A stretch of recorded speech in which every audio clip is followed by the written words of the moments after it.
We've got a long series on the book of Ecclesiastes ahead of us. I was talking to Father Patrick about what I should do for this series, and before COVID I did one series on David, which had to do with my dissertation, and I did a series on the Pentateuch, and I did a series on the prophets. So I kind of covered a lot of ground already. So Father Patrick suggested wisdom literature, and so I was trying to think if I should do a kind of big overview like I did for those other ones, or a deeper dive into one book. And so I chose deeper dive into one book, since I think wisdom literature really lends itself to that. And I wanted to give some time for us to mull over that together and think through that together. So we'll be taking a close look at this book. Why don't we open with prayer? So please pray with me. God, thank you for bringing us together on this sunny Sunday morning. Thank you for this opportunity to look together at a wisdom book from the Bible, the book of Ecclesiastes. Please open our minds and our hearts to what you'd have to teach us, help us to learn from each other, and please be with our whole community and everybody in their hearts with whatever they're dealing with during this time. In Jesus' name, amen.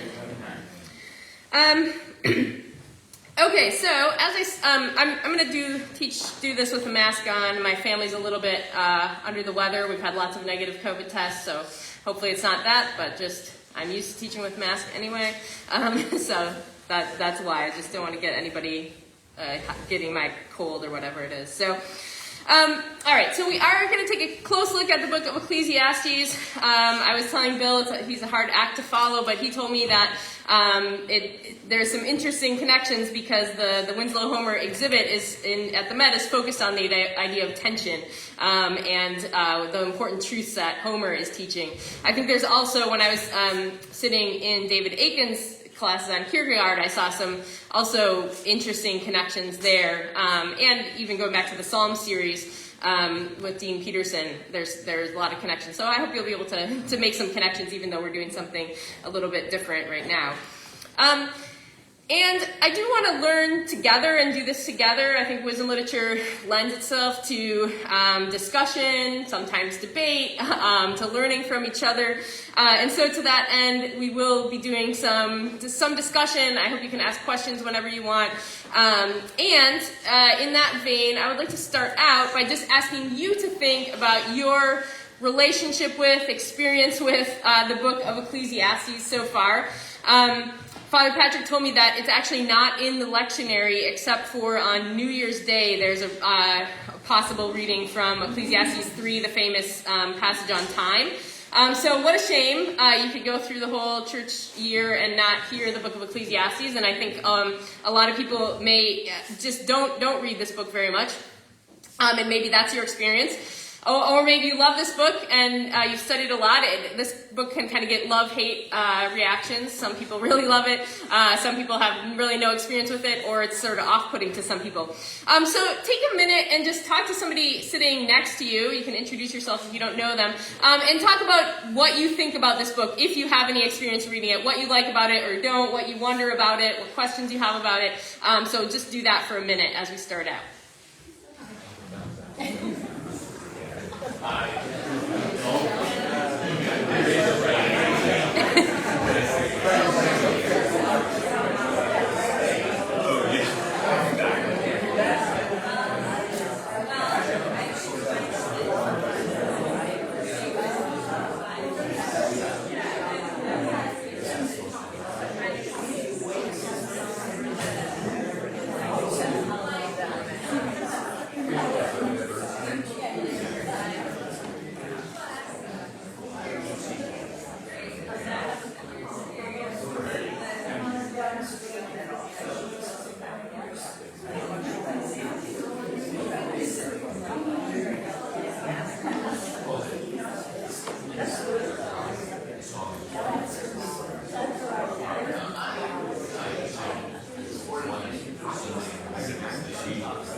wrap up in the next 30 seconds or so.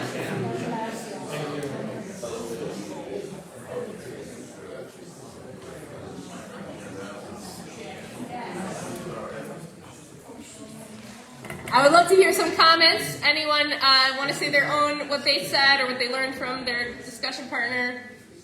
Any comments, questions? Start out. Nancy.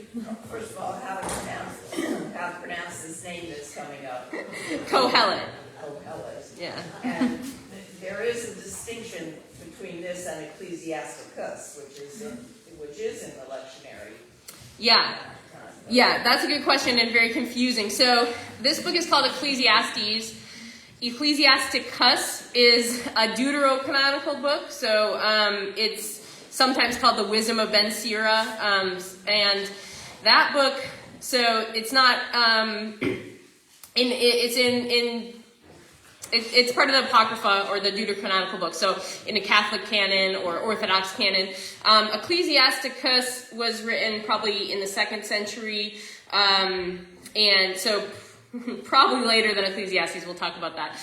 It's also a wisdom book. I don't know where it gets its name exactly, but it actually sometimes seems to maybe allude to and possibly gently disagree with Ecclesiastes, some of the stuff that Ben Sira has to say in that book. So it's a very interesting book. We won't touch on it unless it comes up, but yes, confusing. Yeah, Jen.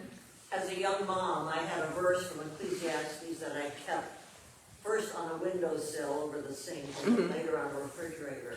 And it was from the Living Translation back then. And it said, if you wait for perfect conditions, you'll never get anything done. That's very true. Yes. What a great one for a new mom. Yeah. Correct me if I'm wrong, I think it's the source of the bird song, Turn, Turn, Turn. Yep, that's right. Yeah, there's a time for everything and a season for everything. Yeah, well, we might be looking at that passage next week. So that's probably the most famous passage, maybe because of the bird song. Yeah. I've always liked Ecclesiastes because my sense and experience of life seems to be a mixture of both the beauty and transcendence, but also just futility and chaos. Things fall apart. So it really speaks to life. I think as we experience it, especially as we grow older. Yeah, it resonates with me too in that way, and that's kind of what we'll be especially focusing on. Other comments or questions or things you're wondering?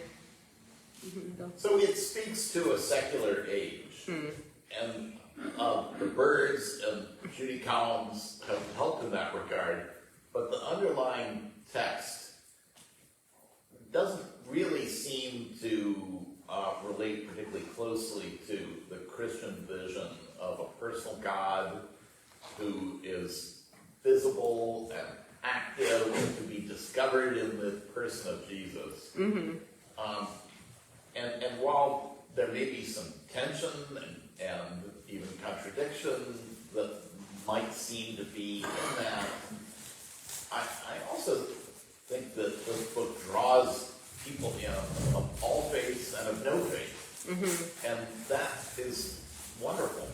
Yeah, that's definitely true. I've also kind of wrestled with that issue of, since this is a really meaningful book to me, and yet as Christians we do have a different perspective on things like God's ultimate judgment, life after death, things like that. So what does this book mean to us as Christians? And maybe we'll be able to touch on that. But I think you're right that because of how it's framed, it can reach lots of different kinds of people. Anyone else want to make a comment? All right. Well, feel free to raise your hand anytime or jump in anytime as we go along. There is a handout. It's pretty minimalist. I just want to give you a little bit of an idea where we're going today, and then I included the biblical text that we'll look at as well. So I think there's one up here. There might be some other ones floating around. If you don't have one, all you really need is the Bible eventually. So if you have a Bible or you want to look at the Bible on your phone, that's fine.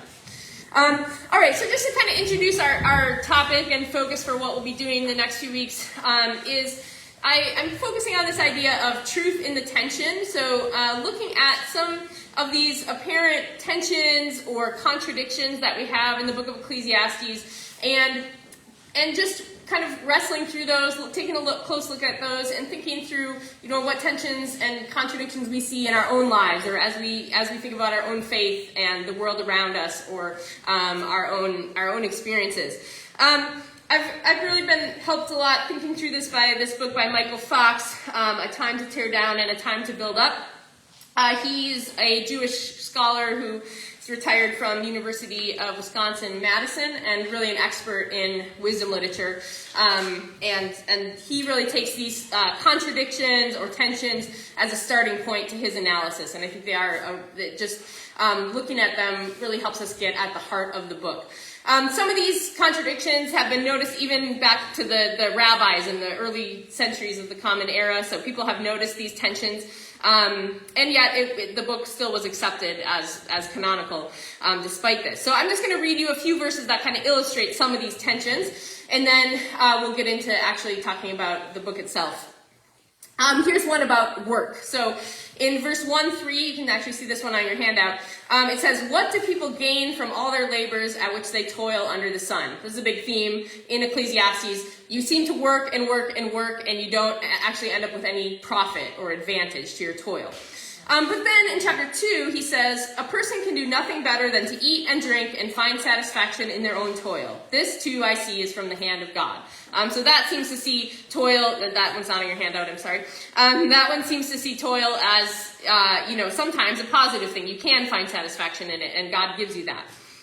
Here's one on joy. So in chapter 2, he says, "Laughter, I said, is madness. And what does pleasure accomplish?" So pleasure, laughter, it's worthless, he seems to be saying. But then in chapter 8, he says, "So I commend the enjoyment of life, because there's nothing better for a person under the sun than to eat and drink and be glad. Then joy will accompany them in their toil all the days of the life God has given them under the sun." So is joy worthwhile, a worthwhile pursuit? Is pleasure a worthwhile pursuit? We kind of have two perspectives on that. Here's one about justice. In chapter 3, he says, "I said to myself, God will bring into judgment both the righteous and the wicked, for there will be a time for every activity, a time to judge every deed." That follows that famous time poem. He expresses this belief in God's ultimate judgment, and that God will judge the righteous and the wicked. He seems to see that happening in the world today, or in the world of the living, because he doesn't seem to believe in the afterlife. But then later he says in chapter 8, "There's something else meaningless that occurs on earth. The righteous get what the wicked deserve, and the wicked get what the righteous deserve." So he believes in God's judgment on the one hand, but then he actually doesn't seem to see it in the world around him. And this one is on wisdom. So Ecclesiastes is a book often classified as wisdom literature, along with Proverbs and Job, and there is a lot of reflection on wisdom in the book. Sometimes Kohelet seems to say positive things about wisdom. Wisdom has an advantage. In chapter 2, he says, "I saw that wisdom is better than folly, just as light is better than darkness." So wisdom is good. But then chapter 8, he says, "When I applied my mind to know wisdom, I found that no one can comprehend what goes on under the sun.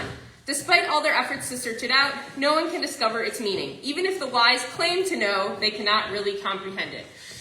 So he commends wisdom in some places, but other places talks about its limitations, its shortcomings, it brings pain, or you can't ultimately grasp it. So those are just a few examples, and we'll be looking at some more as we go on of these tensions. This is a quote from Michael Fox in the book I talked about these tensions. He says, "Kohelet is not so much contradicting himself as observing contradictions in the world. To him, they seem to be antinomies, two equally valid but contradictory principles. He does not resolve these antinomies, but only describes them, bemoans them, and suggests how to live in such a refractory world. The contradictions do not make the book incoherent. On the contrary, Kohelet's persistent observations of contradictions is a powerful, cohesive force, and an awareness of it brings into focus the book's central concern, the problem of meaning in life. The book of Kohelet is about meaning, its loss, and its partial recovery." And so that Fox uses these contradictions as a way really into the book and to figure out what the book is about and how Kohelet tears down some ways of making meaning, but also builds them up. That's where the name of his book comes from, A Time to Tear Down and A Time to Build Up. That's from chapter 3. Some people see Kohelet here in the book just tearing down kind of any kind of ways to make meaning. But that's not totally true. He's not a nihilist or 100% pessimist. There are ways that he builds up and creates meaning even in this difficult situation. And so, like I said, we'll be focusing on some of these tensions as we go on, and I hope you can think about in your own experiences, your own faith, where you and how you see the world and what you see in yourself, where you see these tensions. I think most of us have this experience that Kohelet has, where you have these beliefs and this faith and hopes, and yet when you look around, sometimes what you see around you seems to contradict those things, and that's what we'll be looking at. All right, so now I just want to talk about the form of the book, authorship a little bit. Anyone have any questions or comments before we go on? Can you say again what Fox said, life is full of meaning, but... Yes.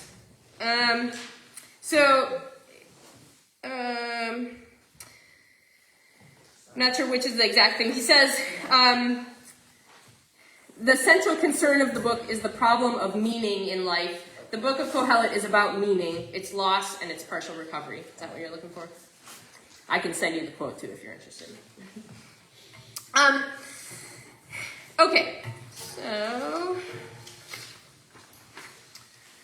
All right, so one thing to just talk briefly about, and we'll bracket some of this, but is the structure of the book. It's pretty hard to outline the book and kind of give you like this is an exact way that the units should be broken down, and this is the exact structure, and this is the center. A lot of people have tried to do that, and there's lots of disagreement about how to actually break it down. And so I think there's not a whole lot of use in trying to give you a really clear outline of the book.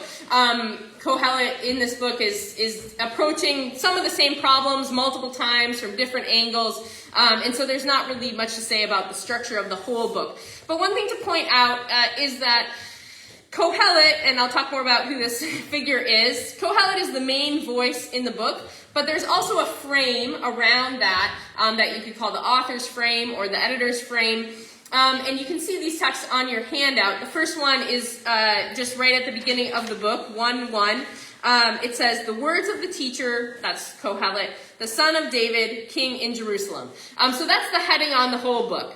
And it introduces these words as the words of this figure, Kohelet, the teacher, who's the son of David, the king in Jerusalem. You might see verse 2 as also coming from that authorial heading, because it has talks about the teacher in the third person. Vanity of vanities, says the teacher. Vanity of vanities, all is vanity. So some people would put that in the frame part also. But then the rest of the book is a first-person speaking explorations of this teacher. For pretty much the whole book, you have a little third-person note in chapter 7, verse 27. It says Kohelet at one point. But otherwise, it's just the first-person reflections of Kohelet until you get to the end of the book. You can see this on the back of your handout. Chapter 12, 9 through 14, and you get this epilogue that goes back to talking about Kohelet in the third person. So it says, besides being wise, the teacher also taught the people knowledge, weighing and studying and arranging many proverbs. The teacher sought to find pleasing words, and he wrote words of truth plainly. The sayings of the wise are like goads, like nails firmly fixed are the collected sayings that are given by one shepherd. Of anything beyond these, my child, beware. Of making many books there is no end, and much study is a weariness of flesh. That's a favorite of scholars who nevertheless continue to produce many books, even though they recognize this truth. The end of the matter, all has been heard. Fear God and keep his commandments, for this is the whole duty of everyone. For God will bring every deed into judgment, including every secret thing, whether good or evil. Okay, so this is also part of this editorial frame. And one question is that I'll just kind of introduce now, and we can think as we go on. I won't resolve it at this point. Is did the person who put the frame on this book, and especially this epilogue, are they basically in agreement with the wisdom that we find throughout the book? Or are they trying to correct it or put some more kind of orthodox spin on it here at the end of the book? Is the message of the book really, fear God and keep his commandments and God will bring you into judgment? Is that sort of the message, or did someone come along and say, oh, this whole wisdom exploration is pretty off base and I'm going to put this on here to make it look better? People debate really the force of this. Do we have to wait till the ending to see the true message of the book, which some people would argue, or is there wisdom along the way on the journey? So that's just, we'll bracket that a little bit, but something to just keep in mind. And that's why I probably wouldn't call Kohelet the author of the book. He's the main speaker and kind of the main persona in the book, but we do have this framing his words and putting a little bit of a different spin on it, especially when we take the epilogue into account. All right, so who is this person that I'm calling Kohelet? In the translations called the teacher or the preacher usually. So just about the word itself, Kohelet, and that's the name of the book in Hebrew. So if you look in like a Jewish Bible or something, you might see that name for this book, Kohelet.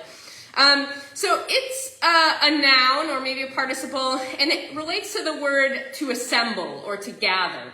And so either this is a person who assembles people or gathers people, or perhaps collects wisdom, like collects wisdom, or it's somebody who does something in relation to an assembly.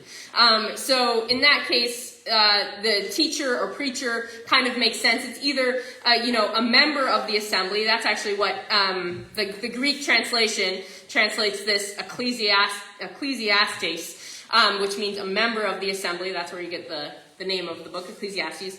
That just means a member of the assembly, so, one person in the group. Or it's somebody who does something in an assembly, like teach or preach. I like teacher a little better because preacher to us, has different connotations maybe. I'm not sure that there was really like a preacher-pastor role in the same way that we have it today. This person is obviously a teacher, portrayed as a teacher, teaching wisdom. So I think teacher is a pretty good translation. So I'll call this person either Kohelet or the teacher.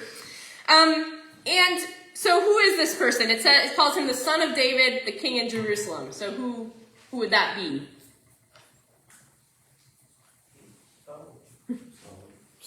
Solomon is the obvious thing you think of. So Solomon is the son of David, who was king in Jerusalem.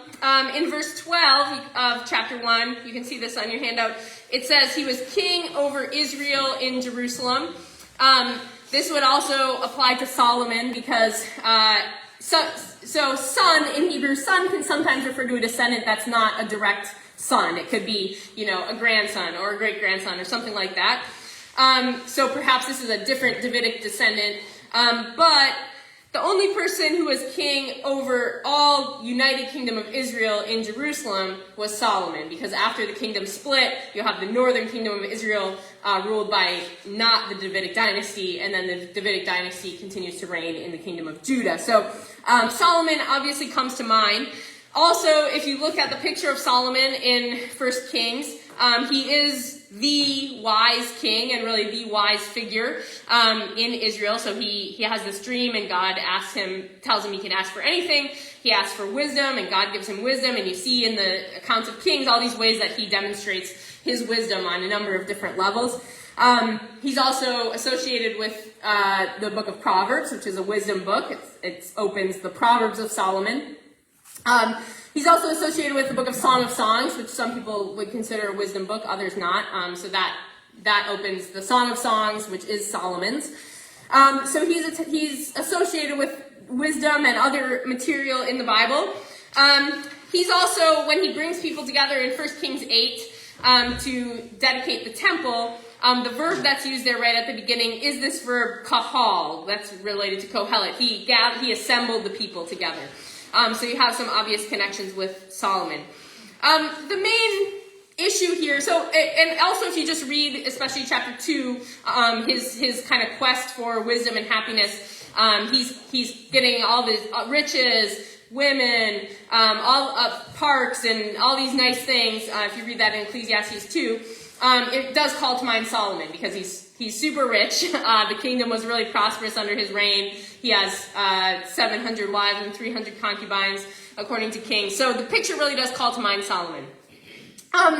The main issue with associating this figure with Solomon is that many people would see this book as coming from a much later time, especially because of the language of the book. So there's a lot of features that look like what's called late biblical Hebrew, which was a Hebrew that we see in books that we know are from the time after the exile, when the Babylonian exile happened in the 6th century, whereas Solomon reigned in the 10th century. So there's features of late biblical Hebrew that make it look similar to books like Chronicles, Esther, Daniel, books that we know come from that time after the exile. There's lots of Aramaic influence, and Aramaic it's a related language to Hebrew, but it becomes really the lingua franca of the Mediterranean world at that time. After the exile. We also have a couple of Persian loan words. So in chapter 2, there's the word pardes, which is a Persian word. It means park or garden or something. That's where we get the word paradise. So the Persian period only began in 539. That's when the Jews were allowed to return from their exile back to the land. And also just some people have looked at the situation with the economic situation. There's a lot about money and economics in the book of Ecclesiastes. There's a lot about words about profit and riches, possession, abundance, venture, deficit, all those words here. And the Persian period was a time when more people were using money. There were more newly minted coins. There's lots of other documents that show concerns with loans and inheritance and taxes and things like that. There were a lot of economic opportunities, but a lot of risk also at that time. And so this looks like it might fit well into that Persian period situation, which the Persian period is 539 to 332. Some people, though, put it even later. Some people see Hellenistic influence, especially some of these Greek philosophical ideas like Epicureanism, Stoicism. Some people would see some of those ideas in the background. So, whether it's in the Persian period or the Hellenistic period, that's a lot later, as I said, than the time of Solomon, some hundreds of years later. Another thing, if you look at the book itself, is that it is interesting that Solomon isn't explicitly named. So it says Kohelet, the teacher, and we're clearly supposed to think of Solomon. But other books, make reference to Solomon explicitly. So like I said, Proverbs, Song of Songs, we have explicit mention of Solomon there. There's a couple Psalms attributed to Solomon as well. So other biblical material doesn't seem to be shy about, attaching Solomon's name to something. But we don't see his name. Another thing is that after you get through chapter 2, where you see this figure is on this quest for happiness, basically, that king persona just kind of disappears. If you read the rest of the book, you wouldn't, if you just had chapters 3 through 12, you wouldn't necessarily think about a king reading it. So the king persona kind of seems to fall away after chapter 2. So, the evidence suggests that this kind of Solomon persona, this persona of Kohelet, is maybe used as a kind of literary device. That it's a way of thinking through this issue by choosing this figure who is, he's not just a regular guy. He has basically unlimited money he can spend. He has unlimited power, and he has really, really good intellectual faculties. He's super wise. And so it's a useful thought experiment if you have this figure and you say, what if you had a guy like this? He can do whatever he wants. He's super wise. Is he going to be happy? Is he going to find, the meaning of life? Is he going to be able to resolve these problems around him? And so using Solomon as kind of this literary device or persona, I think, helps think through some of these issues. There are those who would want to retain the Solomonic authorship, and there are, some people would say some of the language differences are dialect versus, chronology issues, and maybe some of the Persian words are later, came later in the transmission of the text as glosses or something like that. So, that's possible. I think it's useful to think of this as more of a literary figure where we are supposed to think of Solomon, and perhaps we're supposed to think of more kings as well. I have a friend, Jenny Barber, who teaches at Notre Dame, who wrote a book on Ecclesiastes, and she argues that this picture of the kings, you really are meant to think of Solomon, but maybe some of the other kings as well, and kind of this whole somewhat failed project of the monarchy as it, as we see from all of Israel's history. So, for example, the king in chapter 2 talks about making pools of water, and there's the only one who's mentioned as making pools in the book of Kings is Hezekiah. He makes a pool of water and a conduit and stuff. So maybe we're meant to think even of Solomon, but perhaps of kind of generally the monarchy and some of those historical failures that aren't really explicitly reflected on in the book of Ecclesiastes, but must be there in people's consciousnesses. This whole the whole history of Israel and all that they've gone through in this time leading up to the exile and then afterwards. So it might be even a bigger picture, yeah. So can you just refer or amplify verse 11 of the 12th chapter when he says that like nails firmly fixed are the collected sayings that are given by one shepherd, which would seem to allude pretty directly to David and to the full set of allusions to God as shepherd. And I believe that that's only in that verse that the word shepherd occurs in the whole book. That sounds right.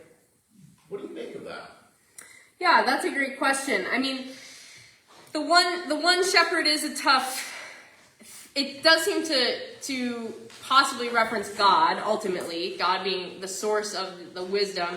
And then, yes, of course, you do think of David as kind of the ultimate shepherd of his people. So there's also some who would interpret that one there as just a certain or any shepherd, a shepherd. That the language can work that way in Hebrew. So it may be saying. It may be just saying, using it as a metaphor, the collected sayings are given by a shepherd. So in that case, the shepherd would just be a teacher, a wisdom teacher, any teacher. But it also could refer to God, and maybe there is a kind of allusion to David or other. I mean, the kings. Yeah, David is the ultimate kind of king who's shepherding Israel. And interesting that, he leaves behind a literary legacy too, especially in the book of Psalms. So, yeah, I think it's hard to say is this talking about, if it's talking about kind of a wisdom tradition in general, I think it could be saying, it is saying the words of the wise. And it does talk about the painful nature of wisdom. I think that sums up this book pretty well in that, in the previous verse, it says the teacher sought to find pleasing words. You might look back and say well, what's pleasing about this? There are pleasing things. But there are pleasing elements, but then they're like goads, they're nails, that you use to prod an animal in a certain way. And that seems to be saying, sometimes the words of the wise are difficult and painful. They're painful truths that you need to hear. And perhaps it's referring to, a wisdom tradition, like you might see with this book is finding itself in that tradition. Also Proverbs, perhaps also material from David. And if you want to see the one shepherd as a reference to God, that God is the ultimate giver of wisdom behind all those things. Does that make sense? Great. Thank you. Yeah. Any other comments or questions? Yeah, Jeremy.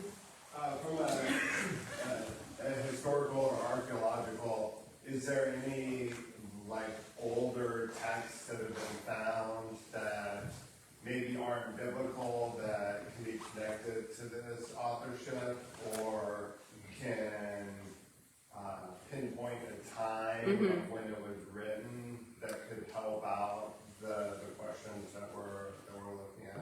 Yeah, that's a great question. There are a lot of texts that people have compared with this. I think in terms of, and from all different eras. So it may help or it may not with the dating. I think the most, like I said, if you see some of these philosophical ideas like Epicureanism or Stoicism behind this, then you're having to put this in at least like the 4th, or 3rd, or 2nd century, and a late for Old Testament. But not everybody would agree with that those ideas are there. I'm not an expert on those Greek materials, so it's hard for me to say, is this dependent on or conversant with Greek philosophy? I'm not quite sure about that. There are wisdom texts, or what we might call wisdom texts, from Mesopotamia and from Egypt that address some of the same themes. There's nothing that's exactly the same genre, so like the Gilgamesh epic, which is very old, and some of you might be familiar with it, Babylonian story that it went through various editions and things like that, but one that we have, I think, is even maybe from, the 2nd millennium, very ancient. It has a one connection is very close with Ecclesiastes. It's when Gilgamesh, he's on this search for immortality, and he goes and he talks to this person called Siduri, the brewer, basically. He's like having a conversation with the bartender, I think. And Siduri tells him, like, let your clothes always be white, enjoy your wine or something like that, make sure you're clean, and enjoy the child who holds your hand and your wife. It's very similar to some of the advice that Kohelet has about wearing white garments, having oil on your head, enjoying your food, enjoying your family. Really similar, and that's very old, so that would predate Solomon even. There's also some Egyptian texts that have similar ones, so maybe I can bring some in another week. There's this one dialogue of the man and his ba. That's an Egyptian text where he's going back and forth, talking to his soul or something. I think that one's about, like, basically why should I live? Should I kill myself? Basically, is it worth living? And there's some Babylonian ones. So the issue is some of those are very ancient, like I said, even predating Solomon. So it doesn't, and we're probably would have been known by at least educated people, probably, including in Israel. So it's hard to say. I think the most that pinpoints a later date would be the Greek philosophical text. But it depends how much influence you see from those. Okay. I find your suggestion here that this, might be the work of a later editor after the exile, after you've seen the whole monarchy project go belly up, saying that, well, your leaders can have lots of money, can spend a lot of money on infrastructure, have a lot of experts follow the sides, and your culture can still be a huge mess. And that's sort of a meta wisdom about how life or leadership can work. Yeah, that's a great point. Thank you. I'm just wondering, as we're sitting here as 21st century people, men and women, and you're a woman, and how, when you look back at these old texts, how do you keep from not judging and slavery and the way women are treated? And I have a hard time with it. Yeah, that's a huge question. I think there are, overall, in wisdom literature, especially Proverbs, and here in Ecclesiastes to a certain extent, you do see that the literature is written primarily to men. Kohelet frames the enjoyment in terms of enjoy your wife who you live with. So obviously he's talking to men. Proverbs also is often addressing my son, stay away from these dangerous women, that kind of thing. So I think you do see the men as a primary audience for a lot of these texts. On the other hand, I think the messages, just especially in wisdom literature, to me resonate with me, and I think people, we're all of us are in different contexts from the biblical writers, and that's very true, and that's something that's good to recognize. I think that none of us are in Iron Age or Persian period or Hellenistic period, Israelite or Jew. Some of us are not men. Some of us are not in a position of power that some of these people would have been who are producing these texts. We're just not in the same we're not in the same position. And so it helps us to recognize that. On the other hand, the texts have power for lots of people, I think. And so, it's not too hard for me to say that I should enjoy living with my husband, then and I can just, I think some of the texts are harder to reconcile, and harder to deal with, but I do think these texts transcend their context. And so, yeah, I mean, there is a lot in the Old Testament that's difficult to deal with in terms of slavery, gender issues, a lot of things, and so I can't speak to all the different texts, but I think it can be helpful to recognize, what are the differences between my context and this person's context, and where do our contexts connect? Where do we have similar questions and similar frustrations? And when there is a big difference, how can we kind of bridge that gap and understand and learn from this, even if it's written in a different context? So I'm happy to talk more about this, but I could talk about it for a long time if we had to. But is there anything you want to follow up there? Other comments? Yeah. Okay, so I hope this isn't too far afield, but I was curious. I was taught that the word liturgy means the work of the people, and it comes from a Greek word meaning public works. And I'm wondering how that relates to this sort of Old Testament sense of responsibility for the ruler to care for infrastructure and that sort of thing. Yeah, I mean, I can't comment exactly on the liturgy. I'm not sure, and the connections with that. I mean, I do think that if we do see this as a book that came from after the exile, it is a time period where they don't actually have a king on the throne. There's maybe a governor or somebody who's put in charge by the Persian authorities, or later the Hellenistic and Roman authorities, and then there's also religious leadership from the priests, and so it is actually a different situation even from how it would have been in ancient Israel, and there might be more of a role of the people. I was looking at Chronicles, the book of Chronicles, with one of my classes, and Chronicles, you're probably familiar with it, retells basically the history of the kingdom, what we see in parts of Samuel and then Kings. But Chronicles also was written after the exile, and that's clear from the book itself. And there's really an emphasis on the people's role. And so there's kings who play this important role, and Chronicles tells their story. But the kings are always appealing to the people to volunteer, to step up, to help. And the people play a really important role in the book, and that message probably was important for people after the exile when they didn't actually have a king, and everybody's kind of working together to rebuild their society after the exile. So I might see their post-exilic situation is maybe slightly closer to ours, who we don't live under a monarchy, and we're but it's not obviously exactly analogous. So I can't comment specifically on the liturgy aspect of that. But I do think this time period there might have been more of an emphasis on people's role, individuals' roles, and not everything being concentrated on a king.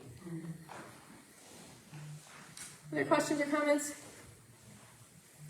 Okay, now I want to talk about this important word hevel in the book of Ecclesiastes. This is the word that's translated vanity or meaningless or futile. And I want to focus on this word because it's a very important word in the book, and it comes up in a lot of those spots where you see these contradictions and tensions. And so looking at what this word means, even though it's very difficult, is important. So you see this word at the beginning of the book. You can see in that chapter 1, verse 2, you have there, I put it in two translations. So the NRSV says, vanity of vanities, says the teacher, vanity of vanities, all is vanity. NIV translates meaningless, meaningless, says the teacher, utterly meaningless, everything is meaningless. So the vanity one goes back to King James, so all the kind of King James family of translations use the vanity, including ESV. And the meaningless is in the NIV. This, if you look in, if you have a Bible and you look at chapter 12, verse 8, that's the last verse of Kohelet's section before the epilogue. That's not on your handout, I'm sorry. It's basically the same verse, though. The same as chapter 1, 2. So this verse basically brackets the whole of Kohelet's wisdom from 1:2 to 12:8. And it repeats this word, hevel, hevel, hevel, vanity, vanity, vanity. So obviously it's important. But what does it mean? Vanity, meaningless, those are quite different, although they have some probably overlapping semantic value. So the word hevel really, in its probably original meaning, most literal meaning, is breath or vapor. And it's used with a kind of metaphorical connotation a lot in the Bible. So it occurs actually 38 times in Ecclesiastes, and only about 35 elsewhere in the Bible. So it's kind of almost even the times it occurs just in this one book with 12 chapters, and then the times it occurs in the rest of the Bible. Psalm 144:4 is a good example of this breath, using this as an imagery of breath. So talking about humans, it says, they are like breath, their days like a passing shadow. So it's using this imagery of breath or vapor to talk about the fleeting nature of human life, that it's short, and that it goes by like a passing shadow. It's short and it's fleeting. Also kind of interesting is that the name of Abel in Genesis, Adam and Eve's son Abel, that's the same word, hevel. And Abel has a not very long life. Unfortunately, he's killed by his brother Cain. So Abel's name is that same hevel. But a lot of times in the Bible, this isn't the usual word that's used for breath or something. It usually has some kind of metaphorical connotation. So, like I said, things like fleeting, insubstantial, something you try to grasp but you can't, empty, worthless, futile. Sometimes it's used with words that mean deceit. So, in the sense of like something you might try to put your trust in, like a foreign power or something. Sometimes the Bible says that's like hevel. Trusting in Egypt is like hevel.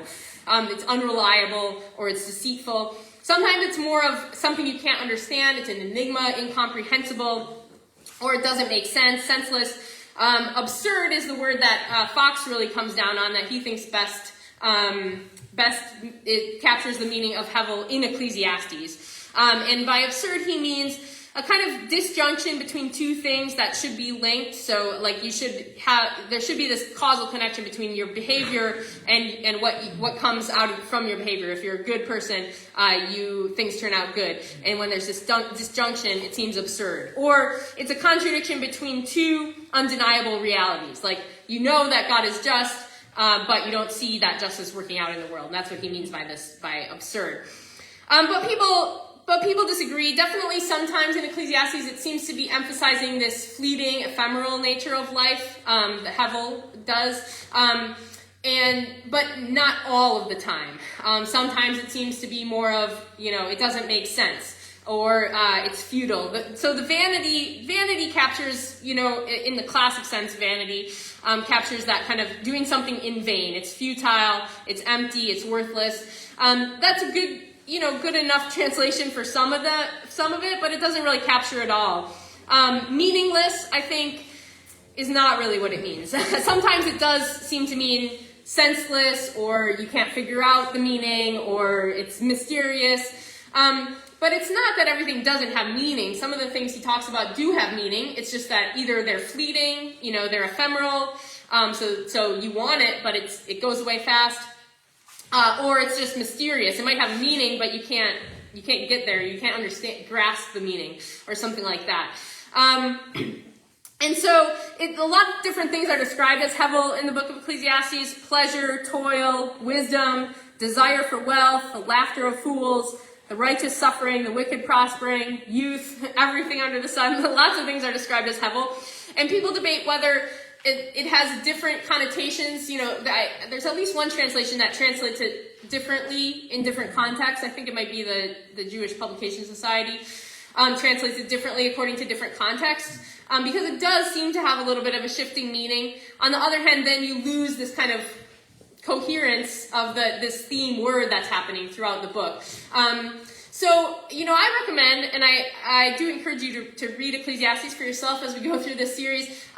When you come across this word, however it is in your translation, vanity or meaningless or futile, replacing it with either hevel or vapor or something like that, and see what you think it means. Because then you can kind of step back from that translation and you can get an idea for yourself of what the connotations are. Because it does seem to be used in its own particular way, but it's also hard to just get a concrete grasp on what this means.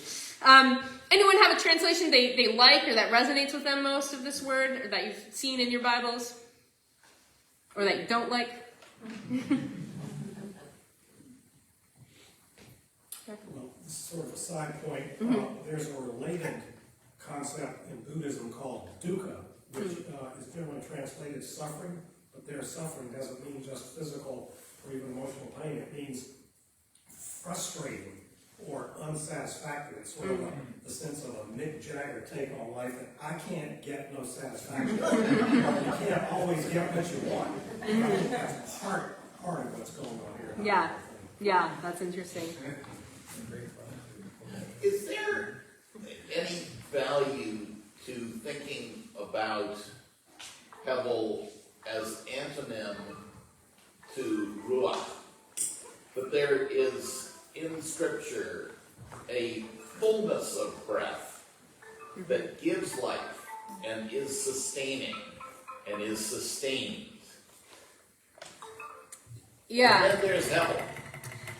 Is there anything to that? That's interesting. So ruach means breath or spirit. And what's interesting is that hevel is often used alongside a phrase that uses that word ruach, but it's you can see this in verse 14, chapter 1, verse 14 on the back of the handout. I saw that all these are done under the sun, and see, it's a vanity and a chasing after wind. So that's ruach, which, but it seems to be parallel rather than a contrast. So the chasing after, just like hevel is vapor or breath in a sort of negative sense, or at least a fleeting sense, chasing after the wind seems to also capture that idea of something is futile, or you might want it, but you can't actually get it and grasp it. And that kind of imagery is used elsewhere in the Bible, so I don't know if we can always say that ruach is some kind of positive kind of fullness of breath or spirit. It is used about God's spirit, but it's also used just about wind. And here it seems to be closer to the connotation of just wind, like you can chase after the wind, but you can't get it. I do think there is some kind of subversion of some other ideas that you see elsewhere in the Bible, or kind of turning them on their head in Ecclesiastes. So that might be something to that here, although I do think wind is mostly used as kind of just a parallel to hevel in this, when you say hevel and a chasing after the wind. Tough to catch. What? Tough to catch. Yeah, that is true. All right, in the last few minutes, I just want to take a look at this opening passage because it has a lot of important ideas. It sets the tone for the book, and you see a lot of these ideas that in words and phrases that pop up again and again. So we talked about that first, verse 2, vanity of vanities, and then in verse 3 it says, "What do people gain from all the toil at which they toil under the sun?" This has a lot of words and phrases that come up again and again. So what do people gain, or sometimes what profit is there? Kohelet is really concerned with this idea of profit. What do you profit from your toil? It doesn't mean that you don't get anything from toiling. You get something, but he says there's not a surplus. There's not an advantage. There's not a profit. You toil and toil and toil, and you might get stuff, but you never really get ahead. That's kind of the main thing. And that is this idea of profit or surplus or gain is used a lot in the book. And also this word toil. This is a big preoccupation of Kohelet. And toil, just like in English, it means work, but it has a negative connotation. It's almost always used in negative context. Working really hard, and there's and not like there's other words for work in the Bible that are more neutral, but this is definitely a negative one. And then the phrase "under the sun," which Robin picked up on and put a sun picture on my poster. That is also a lot. Under the sun is a phrase that's used a lot in Ecclesiastes. The usual phrase in the Bible that we see that's comparable is "under the heavens." So that really connotes this realm of human experience versus a kind of divine experience, the divine realm. And that seems to be what this means also. He's really focusing on the world of human experience and what he sees in that world. There might also be a focus on not so much a contrast between humans and God, but a contrast between living and dead. Because that phrase is used in other ancient Near Eastern texts to really be about, the realm of the living versus the realm of the dead. So under the sun versus, under the earth, basically. This dark, shadowy world called Sheol that is kind of the destination of the dead in the Hebrew Bible. But really, Kohelet is focusing on this realm of human experience. So what do people gain as they toil under the sun? And then, in verses 4 through 7, he gives this poem that's focused on nature, but it's really an argument for this idea that people aren't gaining anything from their toil, using an analogy from the natural world. So, at first he says, a generation comes, a generation goes, but the earth remains forever. That's still focused on human experience. And it's probably maybe not a contrast between actually humans and the earth. It might be better to say, the world remains forever. I think what he's saying is generations come and go, but nothing really changes. You still have a new batch of people all the time, and it's just, a generation comes, a generation goes, there's still people, and there's no real difference or no real gain. But then he really does turn to the natural world, and I'll wrap up in a couple minutes, but it says, the sun rises and the sun goes down and hurries to the place where it rises. That word hurries also it could be translated panting. The sun is panting and going around. And so the sun is going, it's a contrast to, if you know, Psalm 19 talks about the sun. God has made a tent for the sun in the heavens, and the sun goes out like a bridegroom, and he's rejoicing to run his course. It's this strong, virile sun guy going across the heavens. Here it's like a sun panting, and then he just has to do it all over again and all over again. And same with the wind. The wind blows to the south and goes around to the north. Round and round goes the wind. On its circuits, the wind returns. All streams run to the sea, but the sea is not full. To the place where streams flow, there they continue to flow. So the wind is going around and around. The streams and the water is going around and around. But nothing really is gained in all of this. And I think, if you were looking at this from a different angle, like I said, Psalm 19 or a different angle, you might have an attitude of wonder or a sense of praise for the stability of the earth and its seasons and its cycles. But on a bad day, you might look at all this and say, look at all this energy that everybody's expending and going and going and going and not really getting anywhere. I think about, if I wrote this passage, and maybe to Jan's point, it would be about, not about the natural world, but about household tasks. Laundry and dishes and sweeping and stuff. On a good day, I feel like, these are symbols of my beautiful life I have with my family, and we're sustaining each other, and we have a house, and we have food, and we're living the dream. But then on a bad day, I think, how is it possible that there's laundry in this laundry basket when I just put everything away, and you're just if I have to sweep up under this table one more time, I'm just going to lose it, So it's all this activity, and you never get ahead. So matter of perspective. So I'll leave you on that. I do have, some optional homework. If you want to start off reading the book for yourself, I would love for you to read it however much you want. I can't tell you exactly where we're going next week yet. But hopefully we'll at least be probably chapters 2 and 3. If you want to send me any comments or questions, my email address is on the handout, joannakline@gordon.edu. So I'd love to hear from you if you have things that pop up in your reading, questions or comments, or just bring them next time. We'll look at stuff together. So you don't have to read it on your own, no pressure. But if you want to, I would love to hear your feedback. So thank you, everybody, and have to stay and talk to people after.